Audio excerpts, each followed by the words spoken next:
Hello, I'm in a 2013 Ford Fiesta, and today I'm going to show you how to change your units of measure from metric to what they use in the United States.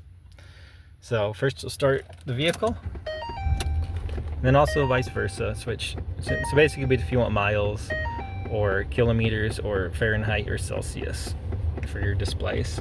So we're going to be using this menu button as well as these arrows and the OK button. So I'll get close so you can see. So hit OK. Alright, now a menu. That's right there, menu. And then I'm gonna just scroll down until I get to display, which was right there, and then OK. And then down if you need, or up, but it's already on units of measure, hit OK.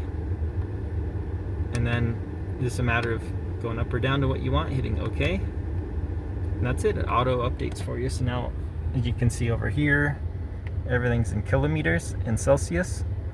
I'm in the United States, so I'm going to switch it back to miles and Fahrenheit, which again you just toggle, hit OK.